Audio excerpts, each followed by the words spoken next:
is it possible to be in an echo chamber if your group of people that you normally talk to is full of wide open ideas and discussion? Because I don't really think that it is. That's the thing. Hey everybody, it's Prince of Queens, and I'm just gonna riff on this a little bit because I was thinking about it, and I'm starting to become a little bit self-conscious about this notion that, maybe I really am kind of in an echo chamber a little teeny bit, in the way that I increasingly have less and less patience for anybody that, like at this point, with Mad Maxine Waters talking about, harass people, start crap with people, and people are getting physically attacked. There's Republican politicians that are actually being assaulted at this point, and she doesn't say, "Oh, I didn't mean that." No. And Hillary Clinton says, "Oh yeah, the time for civility is over." And then they have the audacity to say things like, "Okay, well, maybe the synagogue shooter wasn't actually a Trump supporter," because he wasn't. He apparently explicitly hates Trump because Trump actually is very, very pro-Israel. And, okay, I'm sorry, but Trump is a New York billionaire. He's a billionaire from New York. There's a lot of billionaires in New York. Do you think maybe a few of them might be Jewish? And the billionaires tend to know each other and tend to be cool with each other. So, yeah, that's what it's like. There's no possible way that Trump is actually an anti-Semite. He doesn't act anti-Semitic in any way. And he's very pro-Israel. He's probably very pro-Jews. Like, he probably is the type of guy that would say, "Oh, yeah, the Jews love me. That's just what I'm going to guess." And so if somebody were to tell me, "Oh, okay, well, maybe the Trump supporter didn't, maybe the guy who shot the synagogue wasn't actually a Trump supporter," sure, fine. But Trump's violent rhetoric is what made him do it. I have no tolerance for that type of idiocy anymore.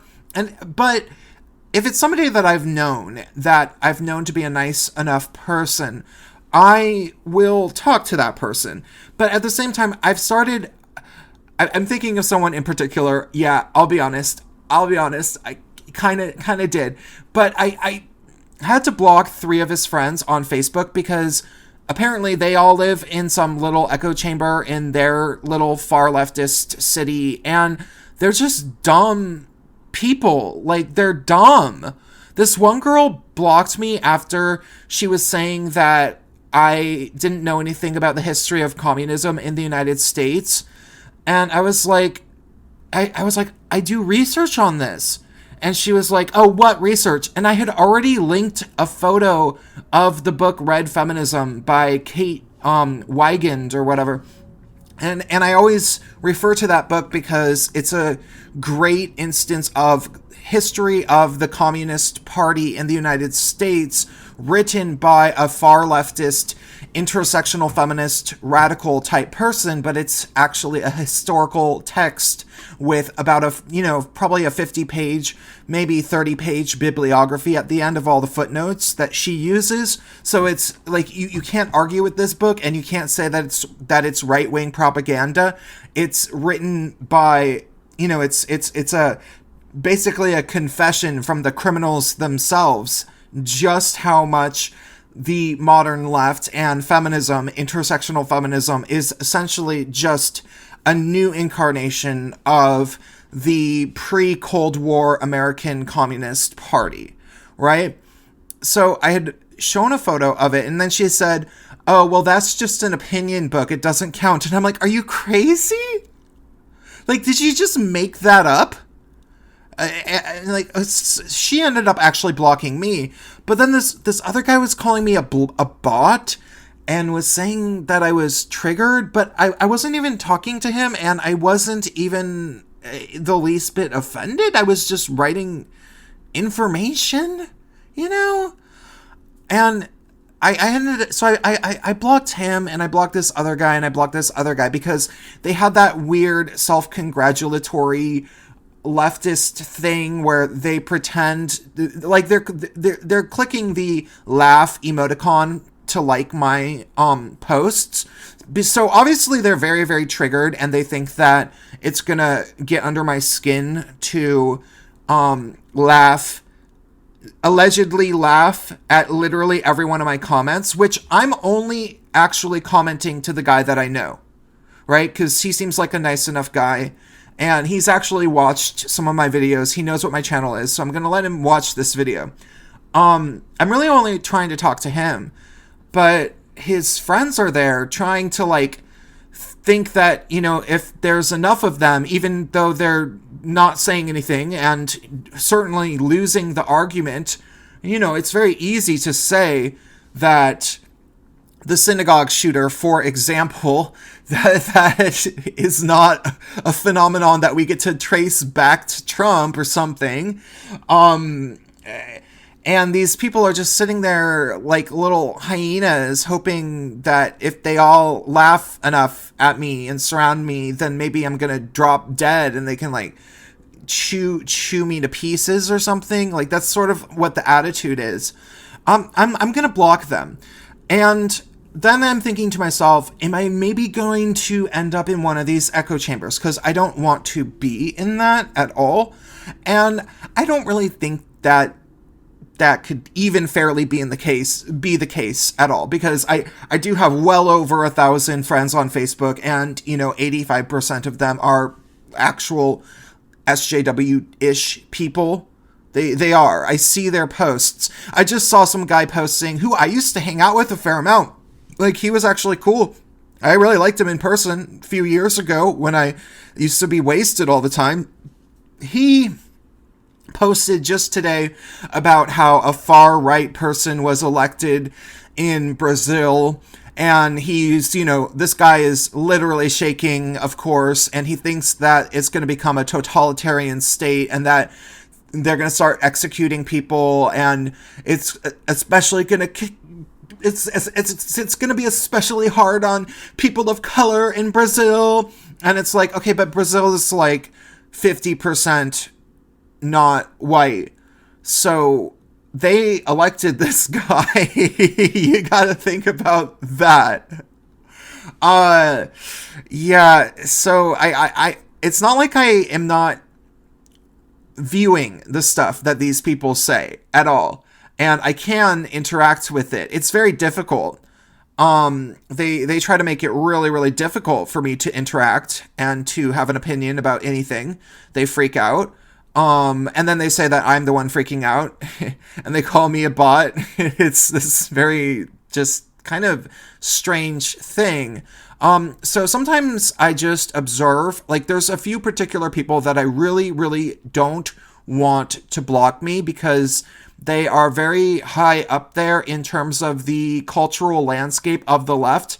Like there's this feminist that I know that I met in person a few times, and she organizes a book series for queer and female authors, and she's this like feminist person, and that's sort of her career in the San Francisco Bay Area. And she will post some really, really wacky, funny Trump derangement syndrome type posts. And but she's actually a very, very well-known person. You know, she probably has about 5,000 friends on Facebook. So I'm not going to I'm not even going to run the risk of her blocking me because I want to be able to read her posts. So I don't ever comment on them, right? And there's a few other people that are like that. But I will interact with these people as much as I can. I definitely will. So I don't think it's fair to say that I'm in an echo chamber, though I do have less and less tolerance, and it becomes more and more clear that I was right about things, and I do start to get a little bit of confirmation bias, and I wonder, am I getting confirmation bias? and I have to sort of check myself. But I guess the overall point is that for the most part, I don't block people. Like, if I'm on some timeline, like the guy that I was blocking people's, like, I was blocking this guy's friend because he lives in some state that I've never been to, and I've never actually met this guy in person, but we've chatted a little bit, and he's seen my videos, and so I was like, okay, fine, I'll be your friend. And he knows a good friend of mine. And so I think that this guy is probably pretty nice, but I have absolutely no attachment to his friends, or any reason to believe that I could ever get through to them. You know, like, I don't have real photos of myself on Facebook. They think, like, they can actually think in their delusional, twisted little NPC heads that I'm actually some sort of Russian bot, and they, like, maybe they actually do think that, like, maybe they are just that clueless. And maybe this guy that I know is one of the smartest people is in his entire social reality, and he's still kind of clueless about a few things. Like, he's still actually in the current year, after we know for a fact that not only are the Democrats calling for violence, not only is violence happening immediately after their words, but we also know that they were paying people to start violence at Trump rallies. Then we have Antifa. Not even going to get into Antifa. This guy is going to argue that maybe the synagogue shooter was somehow related to Trump. And it's like, dude, okay, I can at least maybe get through to you because I know that you've watched my videos. I know that you're not stupid. But I just don't have time for your friends. And I'm never going to have time for them. You know, I mean, maybe when Facebook dissolves and we all, like, everybody's on minds.com. Sure. But yeah. And so I guess the greater point to keep in mind is that when